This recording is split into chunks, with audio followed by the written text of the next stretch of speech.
بسم اللہ الرحمن الرحیم اللہم صلی علی محمد وعلی آل محمد وبارک وسلم رب اشرح لی صدری ویسر لی امری واحلل عقدۃ من لسانی یفقہوا قولی واجعل لی وزیرا من اہلی آمین یا رب العالمین۔ ناظرین کرام السلام علیکم ورحمۃ اللہ وبرکاتہ۔ ہماری دعا ہے کہ آپ جہاں کہیں بھی ہوں اللہ تعالیٰ مجھے آپ کو ہم سب کو اپنے حفظ و امان میں رکھے، عافیت و سلامتی عطا فرمائے۔ دورہ ترجمہ قرآن کا سلسلہ جاری، سورۃ البقرہ کا مطالعہ کر رہے ہیں۔ آیت نمبر 279 تک ہمارا مطالعہ مکمل ہوا اور سود کے حوالے سے تذکرہ آ گیا اور شدید ترین الفاظ ہے کہ سود کے معاملات کو نہیں چھوڑتے تو اللہ تعالیٰ اور اس کے رسول علیہ السلام سے جنگ کے لیے تیار ہو جاؤ، یہ شدید ترین بات آئی ہے۔ اور حدیث مبارک بھی میں نے آپ کے سامنے رکھی کہ سود کے گناہ کے 70 درجے ہیں، کم ترین یہ کہ کوئی اپنی ماں کے ساتھ منہ کالا کرے، استغفر اللہ۔ حدیث مبارک میں آیا کہ سود کا 1 درہم کھانا یعنی ہڑپ کرنا، کمانا 36 مرتبہ زنا کرنے سے زیادہ شدید تر بات ہے۔ حدیث میں اللہ کے نبی علیہ السلام نے لعنت فرمائی سود لینے والے پر، دینے والے پر، معاملہ لکھنے والے پر، گواہ بننے والے پر، اور آپ نے فرمایا کہ سب کے سب برابر ہیں۔ اس حوالے سے باتیں تو واضح ہیں، علماء کرام نے بھی تفصیلات بیان کی ہیں۔ ماضی میں ہمارے ہاں ریاستی سطح پر، عدالتوں کی سطح پر بھی کام ہوتا رہا، بات ہوتی رہی۔ اب ول پاور کی ضرورت ہے کہ سود کے نظام کو ختم کیا جائے، ورنہ آج تباہی بربادی ہمارے سروں پر مسلط نہیں، ہم برباد ہو چکے ہیں، ہم برباد ہو چکے سود کے دھندوں کی وجہ سے۔ جب تک نہیں چھوڑیں گے اللہ تعالیٰ کی واقعتاً رحمت برکتیں نہیں آئیں گی۔ انفرادی سطح پر ہم طے کریں، کم پر گزارا کریں گے، حرام میں نہیں جائیں گے، سود خوری پر نہیں جائیں گے۔ کم پر گزارا کر لیں گے، اپنا گھر نہیں ہے رینٹ پہ لے لیں گے، بھائی دنیا کرائے کی ہے، لیکن سود کے دھندوں کے اندر میں مبتلا ہو کر گھر بنانے کی، کاروبار چمکانے کی کوشش نہیں کروں گا۔ یہ انفرادی سطح اور اجتماعی سطح پر شریعت کے نفاذ کے لیے محنت کرنا، اور جن کے پاس قوت، طاقت اور قوت نافذہ ہے ان سے اللہ پوچھے گا تم نے سود کے دھندے کو ختم کرنے کی کوشش کی یا نہیں۔ اللہ انہیں بھی ہدایت دے اور مجھے اور آپ کو ہم سب کو بھی توفیق عطا فرمائے۔ مطالعہ آگے بڑھاتے ہیں، سورۃ البقرہ آیت نمبر 280 سے مطالعہ شروع کر رہے ہیں۔ اعوذ باللہ من الشیطان الرجیم، بسم اللہ الرحمن الرحیم۔ وَإِن كَانَ ذُو عُسْرَةٍ فَنَظِرَةٌ إِلَىٰ مَيْسَرَةٍ، اور اگر وہ تنگ دست ہو تو کشادگی ہونے تک مہلت دے دو۔ یہ بھی معاملات آتے ہیں، کبھی قرض مجبوراً بھی کسی نے لیا ہوتا ہے تو جس نے قرض لیا اس کو تھوڑا کشادگی ہونے تک مہلت دے دو۔ وَأَن تَصَدَّقُوا خَيْرٌ لَكُمْ إِن كُنتُمْ تَعْلَمُونَ، اور اگر تم بخش ہی دو قرض کو تو تمہارے لیے زیادہ بہتر ہے اگر تم جانتے ہو۔ قرض کی ضرورت پیش آ جاتی ہے، اگر معاف کر دو تو یہ زیادہ بہتر ہے، اور باقی کچھ اس میں کوئی بندہ انٹرسٹڈ ہے تو اس کے لیے کاروبار کرنے کا راستہ کھلا ہوا ہے، ایکویٹی بیس پارٹیسپیشن ہو سکتی ہے، پروفٹ اینڈ لاس بیسس پر معاملہ کیا جا سکتا ہے۔ اس اصل تجارت کی طرف جانے کی کوشش کرنی چاہیے، کیونکہ اللہ نے تجارت کو حلال کیا اور ربا کو، سود کو حرام کیا ہے۔ اگلی آیت کریمہ ہے آیت نمبر 281، جس کے بارے میں عبداللہ بن عباس رضی اللہ تعالیٰ عنہ کی ایک رائے یہ بھی ہے کہ نزول کی ترتیب کے اعتبار سے یہ آخری آیت اور کس موضوع پر ہے غور فرمائیے گا۔ وَاتَّقُوا يَوْمًا تُرْجَعُونَ فِيهِ إِلَى اللَّهِ، اور اس دن سے ڈرو جب تم اللہ تعالیٰ کی طرف لوٹائے جاؤ گے۔ یہ سود کون چھوڑے گا؟ جس کو اللہ کے سامنے حاضری کا یقین ہوگا۔ گناہوں کو کون چھوڑے گا؟ جس کو اللہ تعالیٰ کے سامنے حاضری کا یقین ہوگا۔ اعمال کی اصلاح کون کرے گا؟ جس کو اللہ تعالیٰ کے سامنے حاضری کا یقین ہوگا۔ ہمارے عمل پر سب سے زیادہ آخرت کا عقیدہ ہی اثر ڈالتا ہے، اس کی طرف اشارہ۔ وَاتَّقُوا يَوْمًا تُرْجَعُونَ فِيهِ إِلَى اللَّهِ، اور اس دن سے ڈرو جس دن تم اللہ تعالیٰ کی طرف لوٹائے جاؤ گے۔ ثُمَّ تُوَفَّىٰ كُلُّ نَفْسٍ مَّا كَسَبَتْ وَهُمْ لَا يُظْلَمُونَ، پھر ہر شخص کو پورا پورا دیا جائے گا بدلہ اس کا جو اس نے کمایا، اور ان پر ظلم نہیں کیا جائے گا۔ اس کے بعد اگلا رکوع ہے رکوع نمبر 39، اور قرآن پاک کی طویل ترین آیت آ رہی ہے، البقرہ کی آیت نمبر 282، 282۔ میں دوبارہ عرض کر رہا ہوں، یہ طویل ترین آیت ہے، اتنی بڑی آیت کہ چھوٹی مکی صورتوں کی چھوٹی چھوٹی جو آیات ہوتی ہیں، بہت ساری آیات کو جمع کریں تو اس سائز کی ایک بڑی آیت ہمارے سامنے آ رہی ہے۔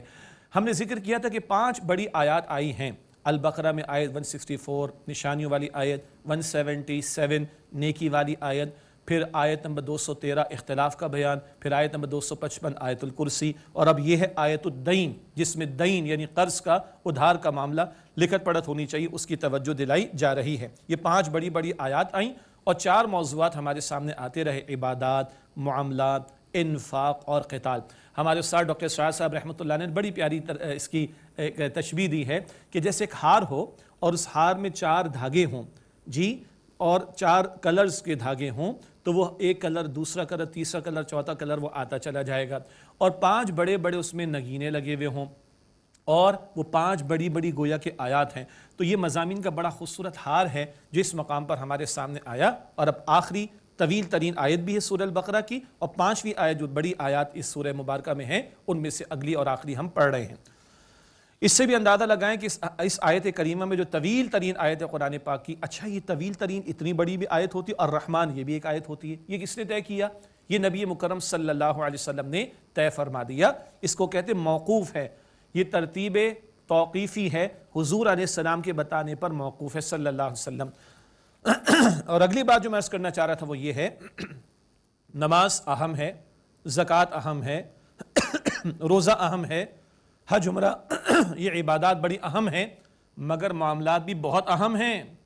معاملات کتنے اہم ہیں اس آیت کریمہ سے پتہ چل رہا ہے. اور ہمارے قرض کے معاملات کیا ہیں؟ ہم کہتے ہیں وعدہ ہی کیا جو وفا ہو جائے، اور مارکیٹ میں لوگ کہتے ہیں قرض ہی کیا جو ادا ہو جائے. انا للہ و انا الیہ راجعون، یہ ہم ہیں. اور اللہ اپنے کلام میں طویل ترین آیت مالی معاملات اور قرض کے معاملات، ادھار کے معاملات کے حوالے سے عطا فرما رہے. اس اہمیت کو جاننا چاہیے. اب آئیے مطالعہ کریں البقرہ کی آیت نمبر 282. یا ایھا الذین آمنوا، اے ایمان والو، اذا تداینتم بدین الی اجل مسمی فاکتبوہ، جب تم ایک مقررہ مدت تک کے لیے ادھار کا معاملہ کرو تو اسے لکھ لیا کرو. ادھار کا معاملہ ہے مدت بھی مقرر ہو اور لکھ لیا کرو. وَلْيَكْتُبْ بَيْنَكُمْ كَاتِبٌ بِالْعَدْلِ، اور چاہیے کہ لکھے ایک کاتب تمہارے درمیان انصاف کے ساتھ، لکھنے والا.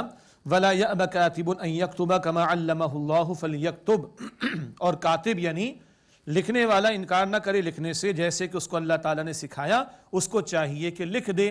جب نزول قرآن کا معاملہ تھا تو اس وقت لکھت پڑھت کرنے والے لوگ تھے، کم تھے، اس طرف بھی توجہ ہو رہی.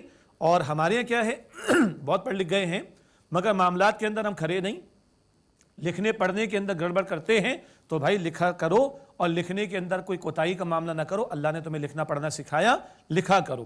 اور کبھی لکھت پڑھت جو ہے وہ انٹرنیشنل لیول کی بھی ہو سکتی ہے، 2 افراد، 2 اداروں، 2 حکومتوں کے درمیان بھی ہو سکتی ہے، تو زبان مختلف ہو جائے گی، ٹیکنیکل ایشوز بھی آ جائیں گے، تو پھر یہ معاملہ اور زیادہ براڈ بیس بھی ہو جائے گا. بس یہ ویژن یا پرسپیکٹیو ذہن میں رہے تو کلیئرٹی ہوگی کہ یہ معاملات کہاں تک جا سکتے ہیں. فرمایا کہ وَلْيُمْلِلِ الَّذِي عَلَيْهِ الْحَقُّ وَلْيَتَّقِ اللَّهَ رَبَّهُ وَلَا يَبْخَسْ مِنْهُ شَيْئًا، اور جس پر حق یعنی قرض ہے وہ لکھاتا جائے اور اپنے رب اللہ تعالیٰ سے ڈرے اور اس میں سے کچھ کمی نہ کرے. ہم لائٹ لیتے ہیں، اللہ کہتا ہے اللہ سے ڈرو اور لکھو، لکھواتے جاؤ اور لکھوانے میں کمی کا معاملہ نہ ہو. جو رقم لی گئی ہے وہ واقعتاً ادا کرنے کے لیے تم تیار رہو اور صحیح لکھواؤ. معاف کیجیے گا.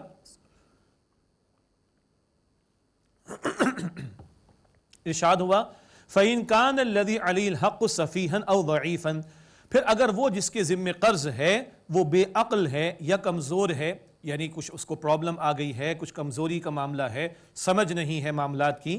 أَوْ لَا يَسْتَطِيعُ أَن يُمِلَّ هُوَ فَلْيُمْلِلْ وَلِيُّهُ بِالْعَدْلِ، یا وہ لکھوانے کی قدرت نہیں رکھتا تو چاہیے کہ اس کا ولی، اس کا سرپرست انصاف کے ساتھ لکھوا دے. وہ کوئی بے عقلی کا معاملہ ہو گیا، کچھ پریشانی کا معاملہ آ گیا، کوئی بیماری کا معاملہ آ گیا، لکھوانے کی پوزیشن کے اندر نہیں ہے تو اس کا ولی سرپرست لکھوائے. اس کو براڈ کرتے چلے جائیں تو لینگویج کا بیریئر، ٹیکنیکل ایشوز کا بیریئر، ٹیکنیکل جارگن جس سے کہا جاتا ہے اس لینگویج کا بیریئر، یہ سب کچھ اس میں آ سکتا ہے. تو پھر کسی کی کنسلٹنسی بھی انوالو کی جا سکے گی، یہاں تک یہ تفصیلات جا سکتی ہیں. وَاسْتَشْهِدُوا شَهِيدَيْنِ مِن رِجَالِكُمْ، اور اپنے مردوں میں سے 2 گواہ بنا لو. اپنوں سے مراد مسلمانوں میں سے. خاص کوئی ایکسیپشنل معاملہ ہو گیا سورہ مائدہ میں بھی پڑھ لیں گے تو غیر مسلم بھی ہو سکتا ہے، اپنوں میں سے. وَاسْتَشْهِدُوا شَهِيدَيْنِ مِن رِجَالِكُمْ، اور اپنے مردوں میں سے 2 گواہ بنا لو. لکھنے کا ذکر الگ تھا، گواہی کا ذکر الگ. اب اگلی بات آ رہی ہے جس کے حوالے سے کچھ پریشانیاں لوگوں کو خواہ ہو جاتی ہیں. فَإِن لَمْ يَكُونَا رَجُلَيْنِ فَرَجُلٌ وَامْرَأَتَانِ مِمَّنْ تَرْضَوْنَ مِنَ الشُّهَدَاءِ، پھر اگر 2 مرد نہ ہوں تو ایک مرد اور 2 عورتیں جن کو تم گواہ کے طور پر پسند کرو ان کو مقرر کرو. أَن تَضِلَّ إِحْدَاهُمَا فَتُذَكِّرَ إِحْدَاهُمَا الْأُخْرَى، کہ اگر ان میں سے ایک بھول جائے تو ان میں سے ایک دوسری جو ہے وہ یاد دلا دے. کیا بتایا جا رہا ہے؟ 2 گواہ بنا لو، یہ کاروباری لین دین کی امور کی بات ہو رہی، ذہن میں رکھیے گا اور یہاں قرض کی بات آ رہی ہے، خاص طور پر مالی معاملات میں قرض کا ذکر آ رہا ہے۔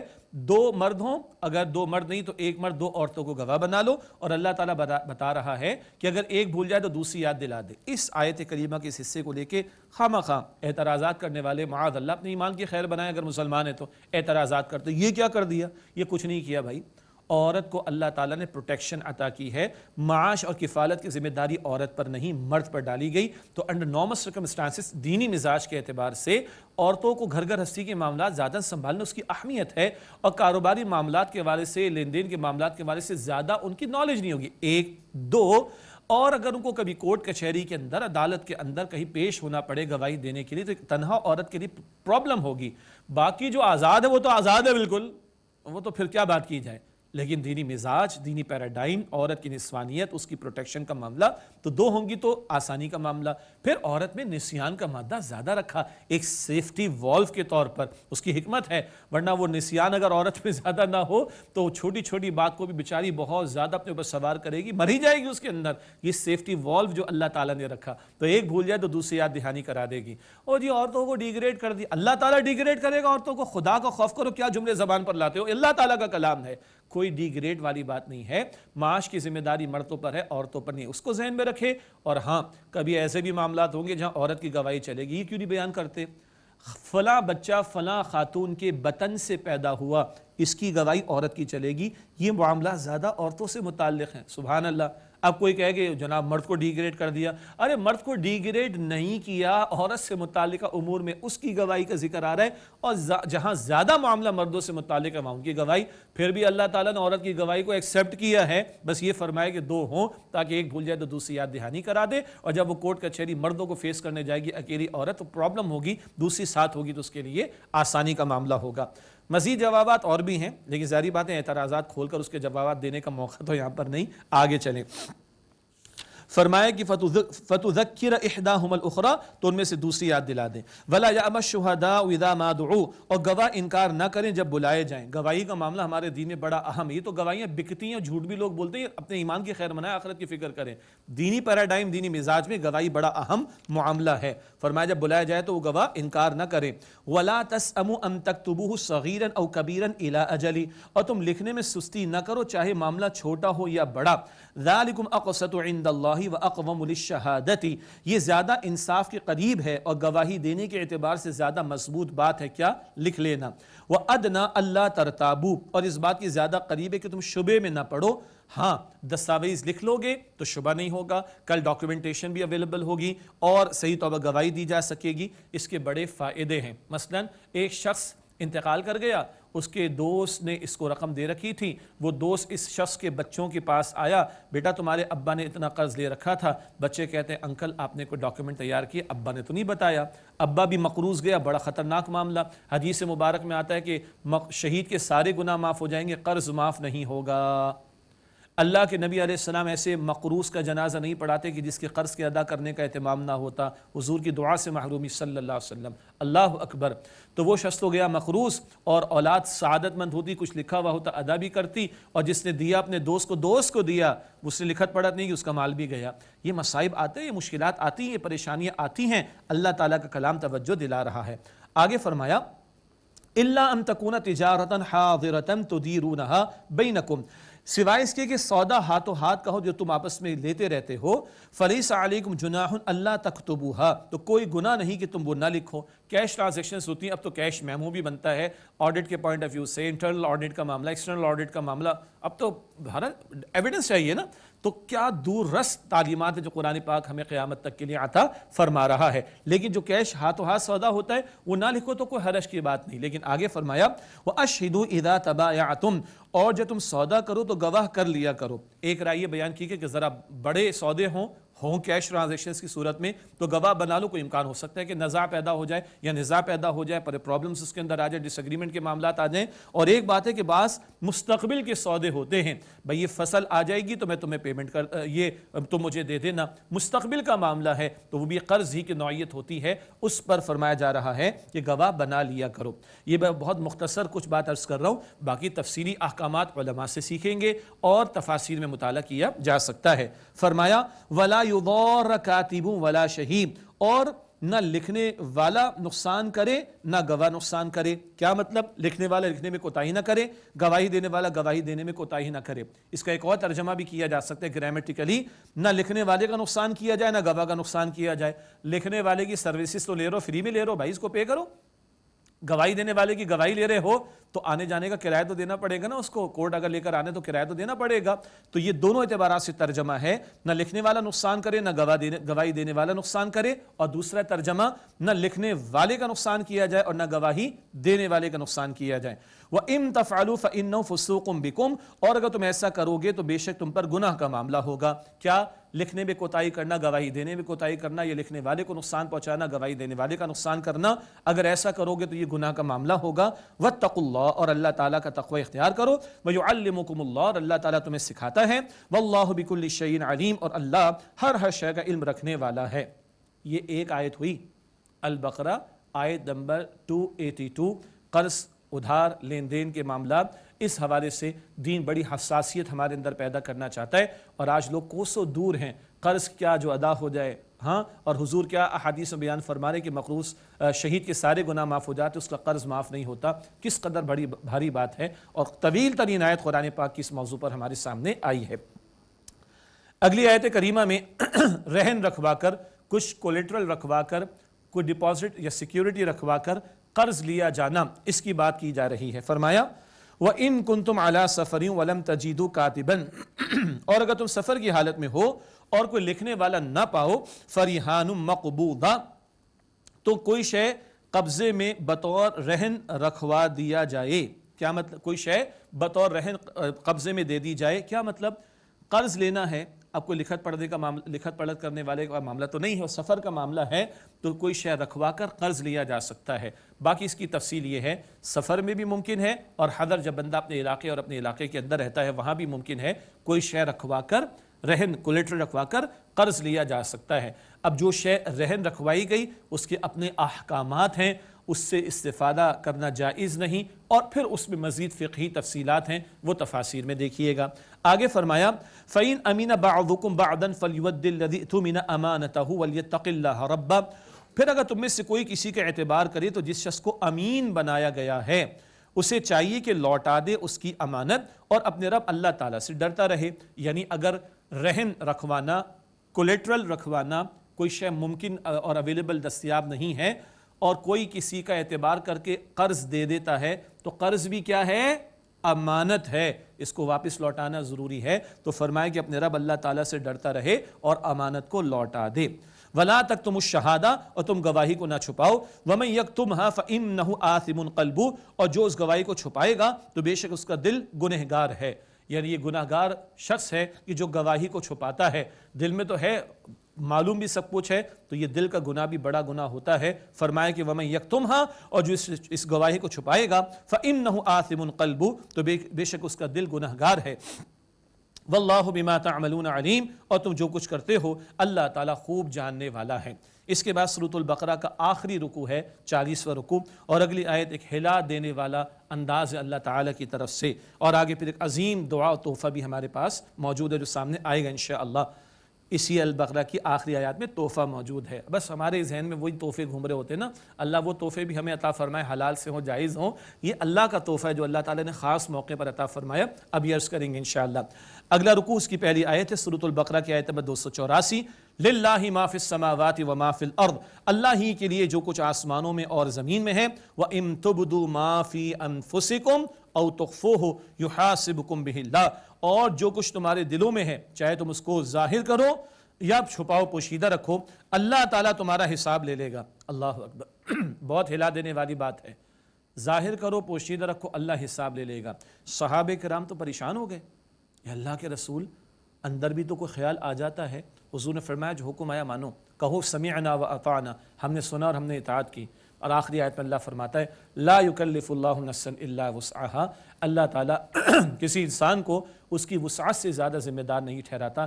ہے بڑی ہلا دینے والی بات، دل کے بھی تو گناہ ہوتے ہیں، تکبر ہے، حسد ہے، کفر و شرک ہوتا ہے، دنیا کی محبت ہوتی ہے، دوسروں کے بارے میں جلن کا معاملہ آ جاتا ہے، استغفر اللہ، اللہ حفاظت فرمائے، ظاہری باطنی تمام گناہوں سے بچنے کی توفیق عطا فرمائے۔ فَيَغْفِرُ لِمَن يَشَاءُ وَيُعَذِّبُ مَن يَشَاءُ، پھر جس کو چاہے گا اللہ تعالیٰ بخش دے گا اور جس کو چاہے گا عذاب دے گا۔ واللہ علی کل شیء قدیر، اور اللہ تعالیٰ ہر بات پر قدرت رکھنے والا ہے۔ اگلی دو آیات آخری آیات ہیں البقرہ کی، آیت نمبر 285 اور 86۔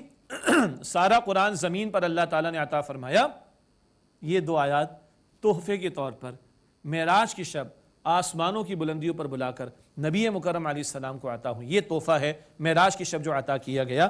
آخری دو آیات البقرہ کی، آمن الرسول بما انزل الیہ من ربہ والمؤمنون، رسول ایمان لائے صلی اللہ علیہ وسلم اس پر جو ان پر ان کے رب کی طرف سے نازل کیا گیا، والمؤمنون، اور ایمان والے بھی ایمان لائے۔ اللہ اکبر، ایمان والوں کو ایمان رسول علیہ السلام کے ذریعے ملا ہے، اللہ اکبر، مگر ان کے ایمان کے ساتھ ایمان والوں کے ایمان کا ذکر کر رہا ہے اللہ سبحانہ وتعالی۔ کیا اللہ تعالیٰ کی شان کریمی کا بیان ہے۔ کل آمن باللہ وملائکتہ وکتبہ ورسلہ، سب کے سب ایمان لائے اللہ تعالیٰ پر اور اس کے فرشتوں پر اور اس کی کتابوں پر اور اس کے رسولوں پر۔ لا نفرق بین احد من رسلہ، ہم اللہ کے رسولوں میں سے کسی ایک کے درمیان بھی فرق نہیں کرتے۔ یہ بات کئی مرتبہ آئی ہے، یہود موسیٰ علیہ السلام کو مانتے، اللہ کے رسول علیہ السلام کو نہیں مانتے، نصارہ عیسیٰ علیہ السلام کو مانتے، نبی اکرم علیہ السلام کو نہیں مانتے۔ ہمارا معاملہ ہے کہ ہم سب کو مانتے ہیں، ہم براڈ مائنڈڈ ہیں نا، ہم وسیع القلب ہیں مسلمان الحمدللہ۔ لا نفرق بین احد من رسلہ، ہم اللہ کے رسول میں سے کسی ایک کے درمیان بھی فرق نہیں کرتے۔ وقالوا، اور انہوں نے کہا، سمعنا واطعنا، ہم نے سنا اور ہم نے اطاعت کی۔ یہود زبان مڑوڑ کر کہتے ہیں سمعنا وعصینا، ہم نے سنا اور ہم نے نافرمانی کی، ان کی تو کرتوت ہی یہی ہیں۔ ایمان والے کیا کہتے ہیں؟ سمعنا واطعنا، ہم نے سنا اور ہم نے اطاعت کی۔ اچھا، ہم ایمان والے ہیں، ایسا ہے، سن رہے ہیں، اطاعت بھی کر رہے ہیں۔ آج سود کی حرمت کا ذکر آ گیا ہمارے سامنے، تو خدا نہ خاصہ سود میں مبتلا تو نہیں، چھوڑیں گے نا انشاءاللہ۔ نمازوں کا ذکر آ گیا، ساری زندگی نماز ادا کریں گے نا، ماں باپ کے ساتھ اسے سلوک کا بیان آگے سن لیا نا، آگے بھی آئے گا ذکر انشاءاللہ۔ میں نے 3 مثالیں دی ہیں، کتنے احکامات سامنے آئے، تو بس سنتے ہی چلے جا رہے ہیں یا مانیں گے بھی؟ ایمان والوں کا طرز عمل۔ وقالوا سمعنا واطعنا، اور انہوں نے کہا کہ ہم نے سنا اور ہم نے اطاعت کی۔ غفرانک، اے اللہ تیری بخشش کا سوال کرتے ہیں، ربنا، اے ہمارے رب، وإلیک المصیر، اور تیری طرف لوٹ کر جانا ہے۔ یہ آخرت کا عقیدہ بھی آ گیا، تیری طرف لوٹ کر جانا ہے۔ اللہ پر ایمان، فرشتوں پر، کتابوں پر، رسولوں پر، اور اب آخرت پر بھی ایمان کا ذکر آ گیا۔ لا یکلف اللہ نفسا الا وسعها، اللہ تعالیٰ کسی نفس کو کسی جان کو اس کی وسعت سے زیادہ مکلف یعنی ذمہ دار نہیں ٹھہراتا۔ اللہ تعالیٰ خالق ہے نا، اس نے مخلوق کو بنایا، اللہ کو خوب معلوم ہے کیا مخلوق اس نے بنائی اور کیا حکم دینا ہے اور کیا نہیں دینا۔ ہاں، افراد کی مختلف نوعیتیں ہو سکتی ہیں، جینز کیا ملے ہیں کسی کو، باپ دادا سے کیا کچھ ملا ہے، علم کتنا ملا ہے، اختیار کتنا ملا ہے، ماحول کیسا ملا ہے، دین پر قائم رہنے میں کتنی رکاوٹیں ہیں اور کس قدر فیوربل حالات ہیں، یہ سب کچھ اللہ تعالیٰ جانتا ہے۔ دنیا میں ایگزام ہوتا ہے، 60 نمبر آئے پاس، 60 سے کم فیل، رات کو کس بچے کے ابا کا انتقال ہو گیا، کس کے گھر میں کوئی مشکل آ گئی تھی، چیک کرنے والوں کو کیا پتا، اللہ کو سب پتا ہے۔ تو اللہ تعالیٰ کسی کے ساتھ بھی بے انصافی کا معاملہ نہیں فرمائے گا، لیس بظلام للعبید، وہ بندوں پر بالکل بھی ظلم فرمانے والا نہیں ہے۔ تو یہ وہ بات آ گئی کہ جو تمہارے دلوں میں ہے، صحابہ پریشان ہو گئے، اللہ کے رسول نے فرمایا کہ تم کہو سمعنا واطعنا۔ اب اللہ فرما رہے لا یکلف اللہ نفسا الا وسعها، اللہ تعالیٰ کسی نفس کو اس کی گنجائش، اس کی وسعت سے زیادہ ذمہ دار نہیں ٹھہراتا۔ لہا ما کسبت وعلیہا ما اکتسبت، اس کے لیے وہ اجر ہے جو اس نے کمائی کی، مراد نیکی کی، اور وعلیہا ما اکتسبت، اور اس پر وبال ہوگا اس برائی کا جو اس نے کمایا۔